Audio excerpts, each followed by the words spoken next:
केंद्रीय मंत्रिमंडल के मेरे सहयोगी श्रीमान मनोहर लाल जी, सीआर पाटिल जी, तोखन साहू जी,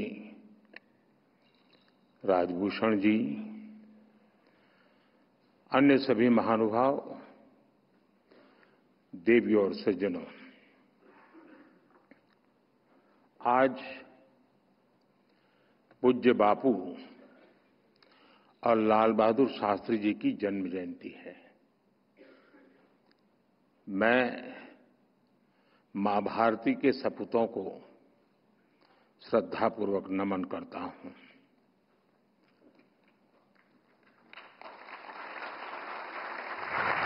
जिस भारत का सपना गांधी जी और देश की महान विभूतियों ने देखा था, वो सपना हम सब मिलकर के पूरा करें। आज का दिन हमें ये प्रेरणा देता है। साथियों, आज 2 अक्टूबर के दिन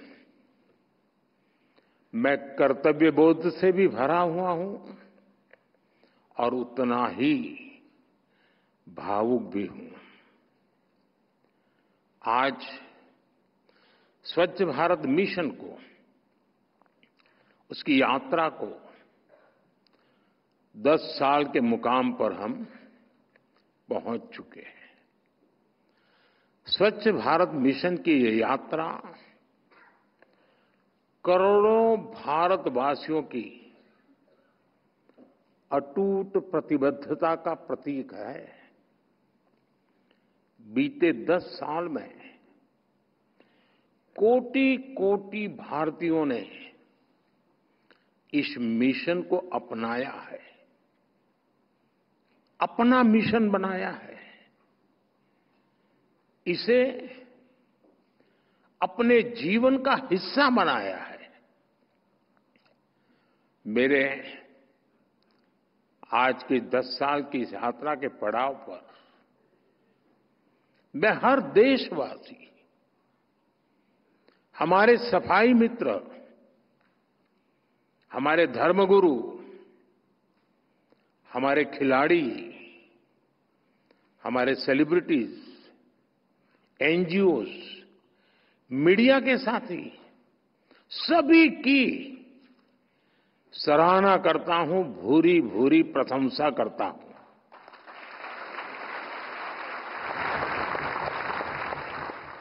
आप सभी ने मिलकर स्वच्छ भारत मिशन को इतना बड़ा जन आंदोलन बना दिया।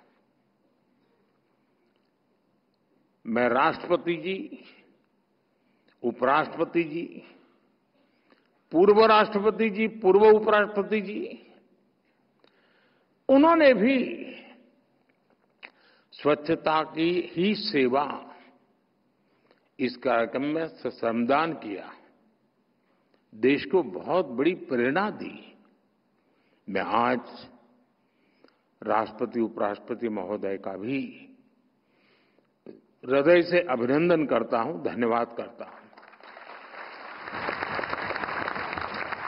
आज देश भर में स्वच्छता से जुड़े कार्यक्रम हो रहे हैं। लोग अपने गांवों को, शहरों को, मोहल्लों को, चाल हो, फ्लैट्स हो, सोसाइटी हो, स्वयं बड़े आग्रह से साफ सफाई कर रहे हैं।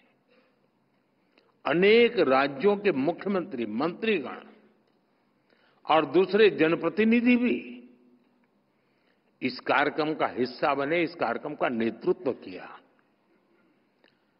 बीते पखवाड़े में, मैं इसी पखवाड़े की बात करता हूं, देश भर में करोड़ों लोगों ने स्वच्छता ही सेवा कार्यक्रमों में हिस्सा लिया है।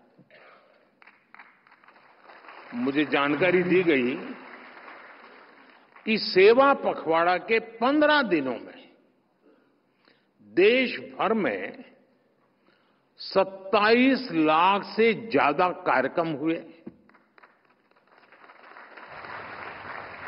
जिनमें 28 करोड़ से ज्यादा लोगों ने हिस्सा लिया।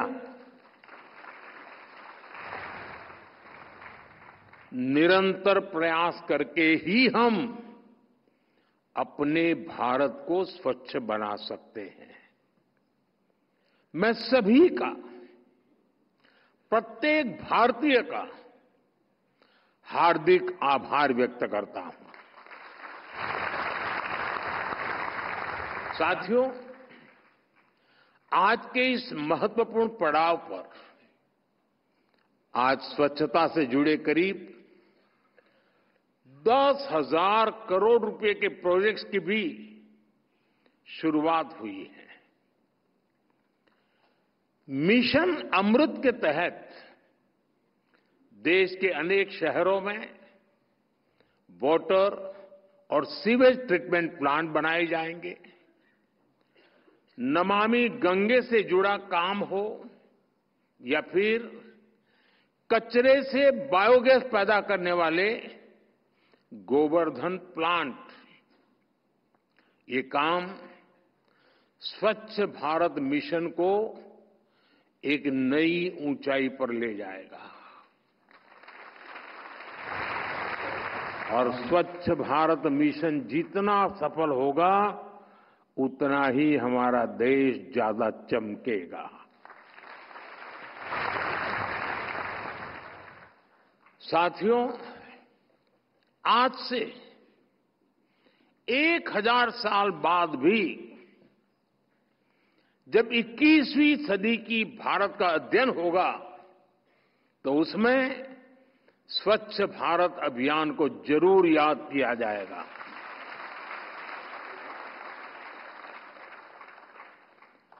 स्वच्छ भारत इस सदी में दुनिया का सबसे बड़ा और सबसे सफल जन भागीदारी वाला, जन नेतृत्व वाला जन आंदोलन है। इस मिशन ने मुझे जनता जनार्दन की, ईश्वर रूपी जनता जनार्दन की साक्षात ऊर्जा के भी दर्शन कराए हैं। मेरे लिए स्वच्छता जनशक्ति के साक्षात्कार का पर्व बन गया है। आज मुझे कितना कुछ याद आ रहा है। ये अभियान शुरू हुआ, कैसे लाखों लाख लोग एक साथ सफाई करने के लिए निकल पड़ते थे। शादी ब्याह से लेकर सार्वजनिक कार्यक्रमों तक हर जगह स्वच्छता का ही संदेश छा गया। कहीं कोई बूढ़ी मां अपनी बकरियां बेचकर शौचालय बनाने की मुहिम से जुड़ी। किसी ने अपना मंगलसूत्र बेच दिया तो किसी ने शौचालय बनाने के लिए जमीन दान कर दी। कहीं किसी रिटायर्ड टीचर ने अपनी पेंशन दान दे दी तो कहीं किसी फौजी ने रिटायरमेंट के बाद मिले पैसे स्वच्छता के लिए समर्पित कर दिए।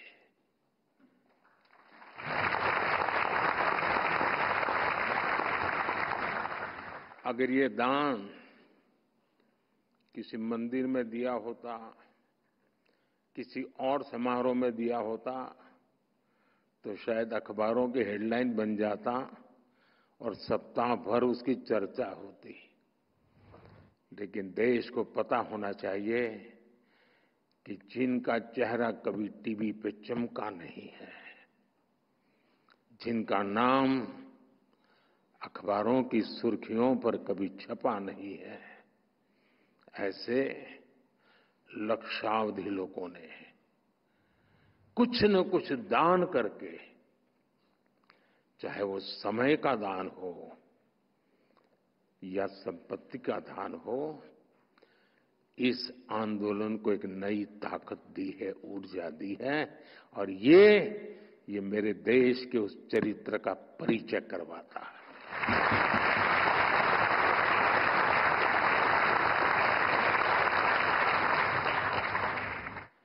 जब मैंने सिंगल यूज प्लास्टिक को छोड़ने की बात की, तो करोड़ों लोगों ने जूट के बैग और कपड़े के थैले निकाल करके बाजार में खरीदी करने के लिए जाने की परंपरा शुरू की।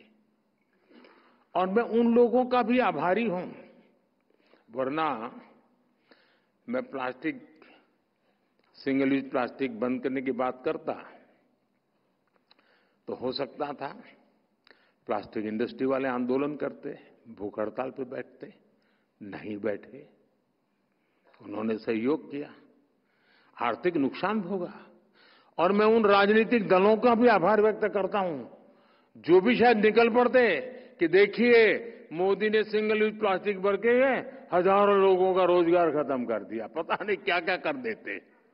मैं उनको भी आभार मानता हूं कि उनका इस बात पर ध्यान नहीं गया। हो सकता है इसके बाद चला जाए। साथियों, इस आंदोलन में हमारा फिल्म जगत भी पीछे नहीं रहा।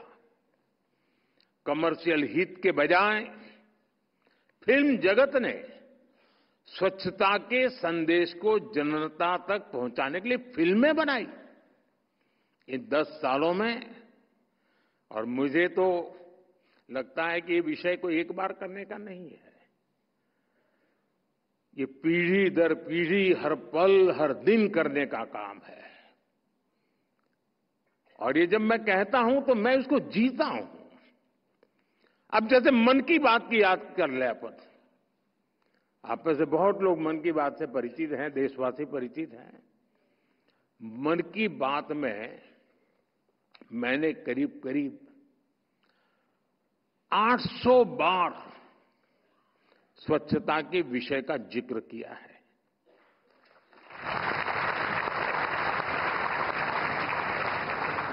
लोग लाखों की संख्या में चिट्ठियां भेजते हैं, लोग स्वच्छता के प्रयासों को सामने लाते रहे।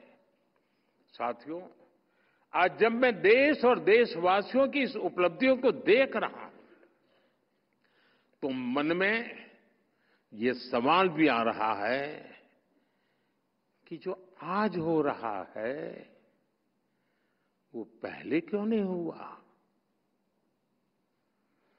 स्वच्छता का रास्ता तो महात्मा गांधी जी ने हमने आजादी के आंदोलन में ही दिखाया था, दिखाया भी था, सिखाया भी था। फिर ऐसा क्या हुआ कि आजादी के बाद स्वच्छता पर बिल्कुल ध्यान ही नहीं दिया गया।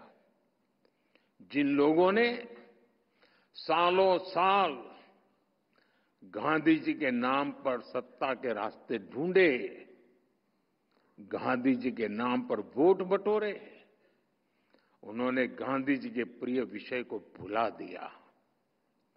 उन्होंने गंदगी को, शौचालय के अभाव को देश की समस्या माना ही नहीं।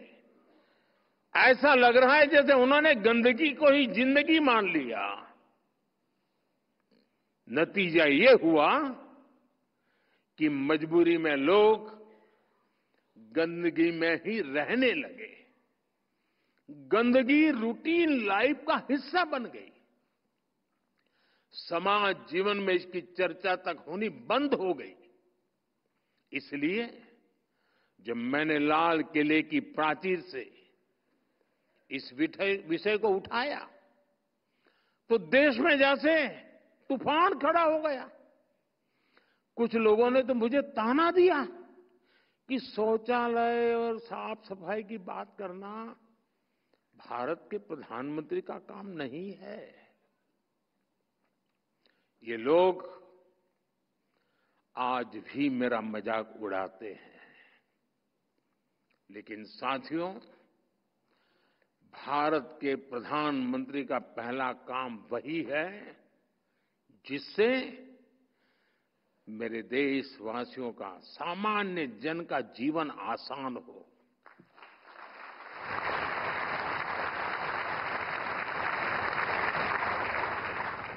मैं भी अपना दायित्व समझकर मैंने टॉयलेट्स की बात की, सैनिटरी पैड्स की बात की, और आज हम इसका नतीजा देख रहे हैं।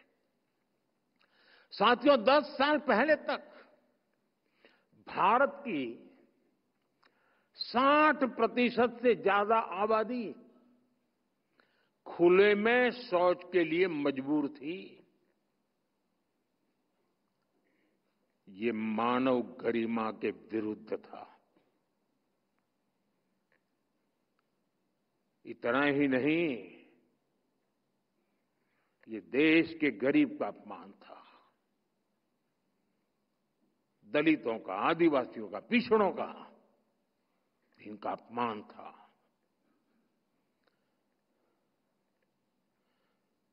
जो पीढ़ी दर पीढ़ी निरंतर चला आ रहा था। शौचालय न होने से सबसे ज्यादा परेशानी हमारी बहनों को, बेटियों को होती थी।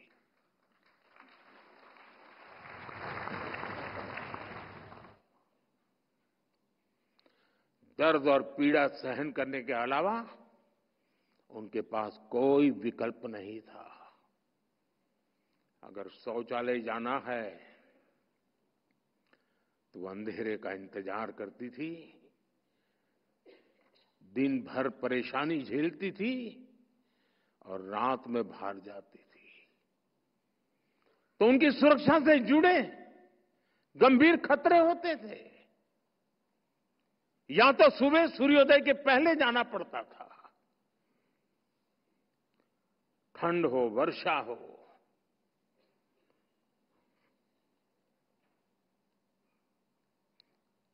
मेरे देश की करोड़ों माताएं हर दिन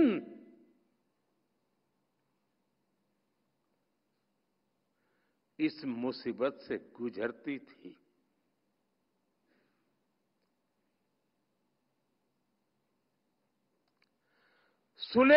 खुले में शौच के कारण जो गंदगी होती थी, उसने हमारे बच्चों के जीवन को भी संकट में डाल रखा था। बाल मृत्यु का एक बड़ा कारण ये गंदगी भी थी।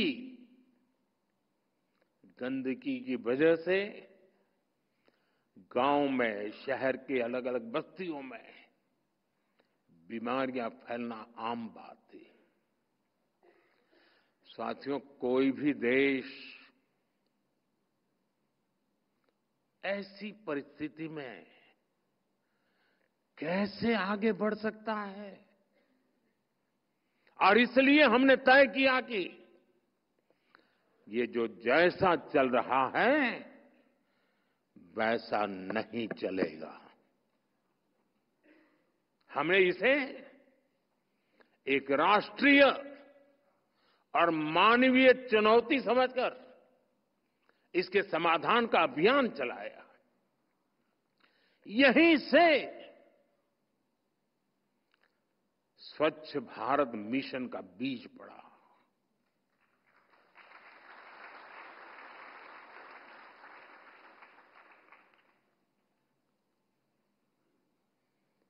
ये कार्यक्रम, ये मिशन, ये आंदोलन, ये अभियान, ये जन जागरण का प्रयास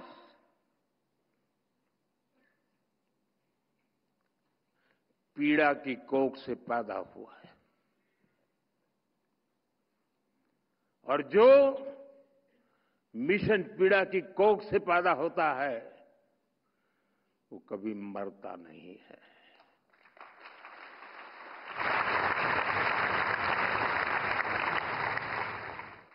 और देखते ही देखते करोड़ों भारतीयों ने कमाल करके दिखाया। देश में 12 करोड़ से अधिक टॉयलेट्स बनाए गए। टॉयलेट कवरेज का दायरा जो 40% से भी कम था, वो 100% पहुंच गया।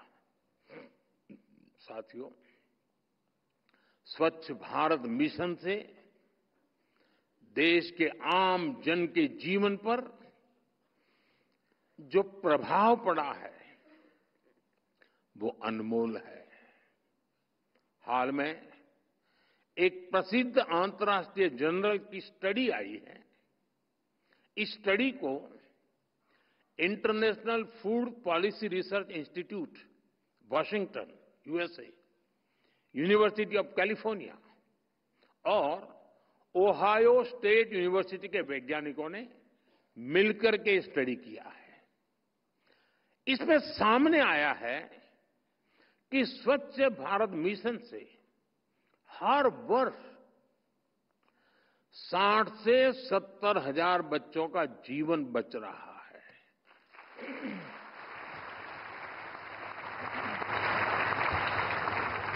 अगर कोई ब्लड डोनेशन करके किसी एक की जिंदगी बचा देना, तो भी वो बहुत बड़ी घटना होती है।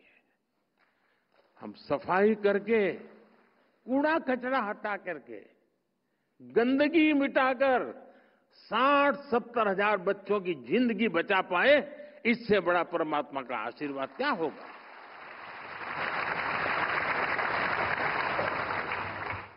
WHO के मुताबिक 2014 और 2019 के बीच 3 लाख जीवन बचे हैं, जो डायरिया के कारण हम खो देते थे। मानव सेवा का ये धर्म बन गया। साथियों, यूनिसेफ की रिपोर्ट है कि घर में टॉयलेट बनने के कारण अब 90% से ज्यादा महिलाएं खुद को सुरक्षित महसूस कर रही है। महिलाओं को इन्फेक्शन से होने वाली बीमारियों में भी स्वच्छ भारत मिशन की वजह से बहुत कमी आई है। और बात सिर्फ इतनी ही नहीं है। लाखों स्कूलों में लड़कियों के लिए अलग टॉयलेट्स बनने से ड्रॉप आउट रेट कम हुआ है।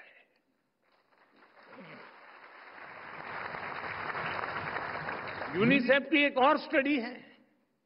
इसके मुताबिक साफ सफाई के कारण गांव के परिवार के हर साल औसतन 50,000 रुपये बच रहे हैं।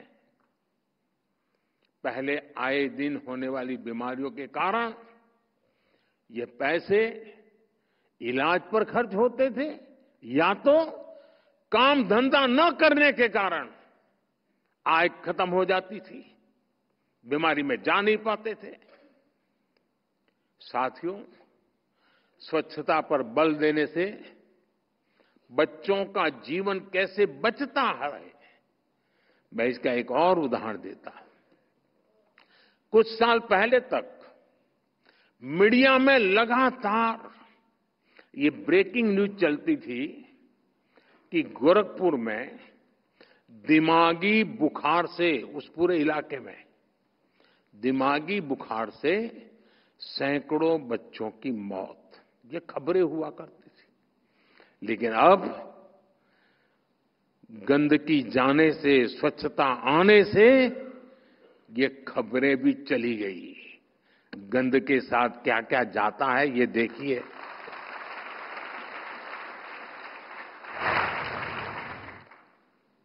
इसकी एक बहुत की बड़ी वजह स्वच्छ भारत मिशन से आई जन जागृति, ये साफ सफाई है। साथियों, स्वच्छता की प्रतिष्ठा बढ़ने से देश में एक बहुत बड़ा मनोवैज्ञानिक परिवर्तन भी हुआ है। आज मैं इसकी चर्चा भी आवश्यक समझता हूं। पहले साफ सफाई के काम से जुड़े लोगों को किस नजर से देखा जाता था, हम सब जानते हैं। एक बहुत बड़ा वर्ग था जो गंदगी करना अपना अधिकार मानता था और कोई आकर के स्वच्छता करे ये उसकी जिम्मेवारी मान करके अपने आप को बड़े अहंकार में जीते थे। उनके सम्मान को भी चोट पहुंचाते थे। लेकिन जब हम सब स्वच्छता करने लग गए तो उसको भी लगने लगा कि मैं जो करता हूं वो भी बड़ा काम करता हूं और ये भी अब मेरे साथ जुड़ रहे हैं। बहुत बड़ा मनोवैज्ञानिक परिवर्तन है। और स्वच्छ भारत मिशन ने ये बहुत बड़ा मनोवैज्ञानिक परिवर्तन कर करके सामान्य परिवार, साफ सफाई करने वालों को मान सम्मान मिला, उनको गर्व को महसूस कराया और वो आज अपने आप को सम्मान के साथ हमें देख रहा है। गर्व इस बात का कि वो भी अब मानने लगा है कि वो सिर्फ पेट भरने के लिए करता है, इतना ही नहीं है, वो इस राष्ट्र को चमकाने के लिए भी ये कड़ी मेहनत कर रहा है। यानी स्वच्छ भारत अभियान ने लाखों सफाई मित्रों को गौरव दिलाया है। हमारी सरकार सफाई मित्रों की जीवन की सुरक्षा और उन्हें गरिमापूर्ण जीवन देने के लिए प्रतिबद्ध है। हमारा ये भी प्रयास है कि सेप्टिक टैंक्स में मैन्युअल एंट्री से जो संकट आते हैं उनको दूर किया जाए। इसके लिए सरकार प्राइवेट सेक्टर और जनता के साथ मिलकर काम कर रही है। कई नए नए स्टार्टअप आ रहे हैं, नई नई टेक्नोलॉजी लेके आ रहे हैं। साथियों, स्वच्छ भारत अभियान सिर्फ साफ सफाई का ही प्रोग्राम है, इतना भर नहीं है। इसका दायरा व्यापक रूप से बढ़ रहा है। अब स्वच्छता संपन्नता का नया रास्ता बन रहा है। स्वच्छ भारत अभियान से देश में बड़े पैमाने पर रोजगार भी बन रहे हैं। बीते सालों में करोड़ों टॉयलेट बनने से अनेक सेक्टर्स को फायदा हुआ। वहां लोगों को नौकरियां मिली। गांवों में राजमिस्त्री, प्लम्बर, लेबर ऐसे अनेक साथियों को नए अवसर मिले। यूनिसेफ का अनुमान है कि करीब करीब 1.25 करोड़ लोगों को इस मिशन की वजह से कुछ न कुछ आर्थिक लाभ हुआ, कुछ न कुछ काम मिला है। विशेष रूप से महिला राजमिस्त्रियों की एक नई पीढ़ी इस अभियान की देन है। पहले महिला राजमिस्त्री कभी नाम नहीं सुना था। इन दिनों महिला राजमिस्त्री आपको काम करती नजर आ रही है। अब क्लीन टैक्स से और बेहतर नौकरियां, बेहतर अवसर हमारे नौजवानों को मिलने लगे हैं। आज क्लीन टैक्स से जुड़े करीब 5,000 स्टार्टअप्स रजिस्टर्ड हैं। वेस्ट टू वेल्थ में हो, वेस्ट के कलेक्शन और ट्रांसपोर्टेशन में हो, पानी के रीयूज और रिसाइकलिंग में हो, ऐसे अनेक अवसर वाटर एंड सैनिटेशन के सेक्टर में बन रहे हैं। एक अनुमान है कि इस दशक के अंत तक इस सेक्टर में 65 लाख नई जॉब्स बनेगी और इसमें निश्चित तौर पर स्वच्छ भारत मिशन की बहुत बड़ी भूमिका होगी। साथियों, स्वच्छ भारत मिशन ने सर्कुलर इकोनॉमी को भी नई गति दी है। घर से निकले कचरे आज कंपोस्ट, बायोगैस, बिजली और रोड पर बिछाने के लिए चारकोल जैसा सामान बना रहे हैं। आज गोवर्धन योजना गांव और शहरों में बड़ा परिवर्तन ला रही है। इस योजना के तहत गांवों में सैकड़ों बायोगैस प्लांट लगाए जा रहे हैं। जो पशुपालन करते हैं किसान, कभी कभी उनके लिए जो पशु वृद्ध हो जाता है उसको संभालना एक बहुत बड़ी आर्थिक बोझ बन जाता है।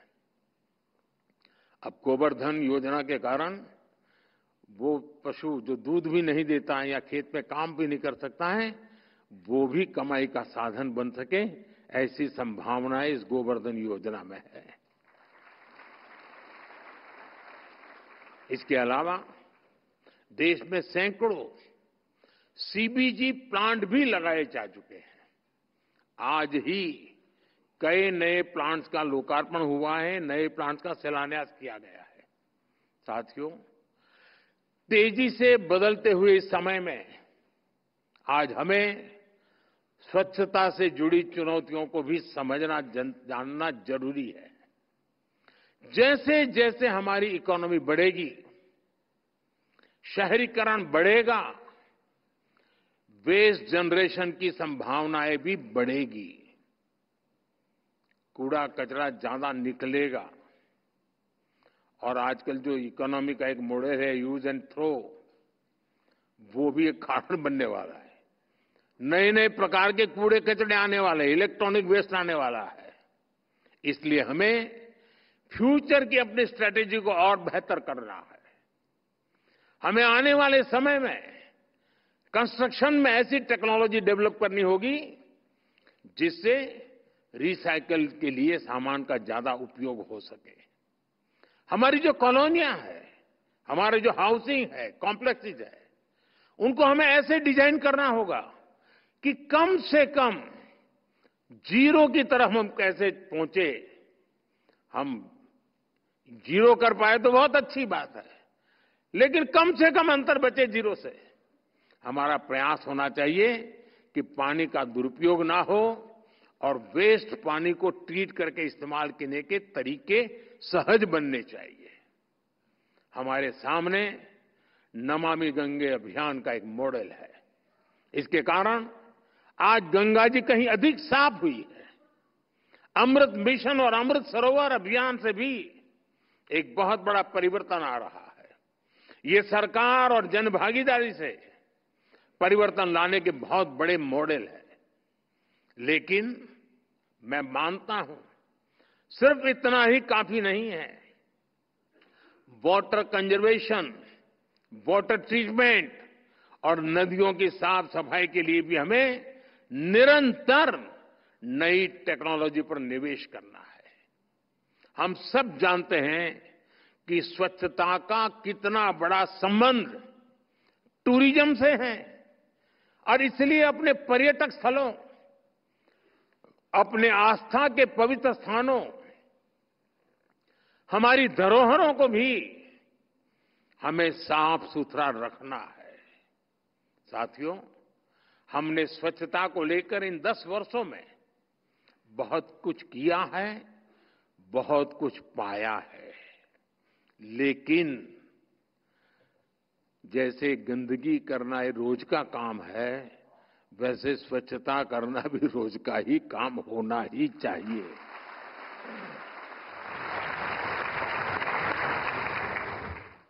ऐसा कोई मनुष्य नहीं हो सकता है, प्राणी नहीं हो सकता है कि वो कहे कि नहीं मेरे से गंदगी होगी ही नहीं। अगर होनी है तो फिर स्वच्छता भी करनी ही होगी। और एक दिन एक पल नहीं, एक पीढ़ी नहीं, हर पीढ़ी को करनी होगी। युगों युगों तक करने वाला काम है। आज जब हर देशवासी स्वच्छता को अपना दायित्व समझता है, कर्तव्य समझता है, तो साथियों मेरा इस देशवासियों पर इतना भरोसा है कि परिवर्तन सुनिश्चित है। देश का चमकना ये सुनिश्चित है। स्वच्छता का मिशन एक दिन का नहीं, ये पूरे जीवन का संस्कार है। हमें इसे पीढ़ी दर पीढ़ी आगे बढ़ाना है। स्वच्छता हर नागरिक की सहज प्रवृत्ति होनी चाहिए। यह हमें हर रोज करना चाहिए। गंदगी के प्रति हमारे भीतर एक नफरत पैदा होनी चाहिए। हम गंदगी को टॉलरेट न करें, देख न पाए, ये स्वभाव हमने विकसित करना चाहिए। गंदगी के प्रति नफरत ही हमें स्वच्छता के लिए मजबूर कर सकती है और मजबूत भी कर सकती है। हमने देखा है कि कैसे घरों में छोटे छोटे बच्चे साफ सफाई को लेकर बड़ों को मोटिवेट करते रहते हैं। मुझे कई लोग कहते हैं कि मेरा पोता, मेरा नाती ये टोकता रहता है कि देखो मोदी जी ने क्या कहा है, तुम क्यों कचरा जहां डालते हो, कार में जा रहे हैं बोले बॉटल क्यों बाहर फेंकते हो, बॉटल रुकवा देता है।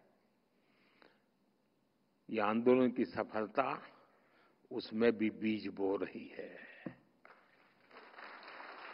और इसलिए आज मैं देश के युवाओं को, हमारी अगली पीढ़ी के बच्चों को कहूंगा, आइए हम सब मिलकर के डटे रहें।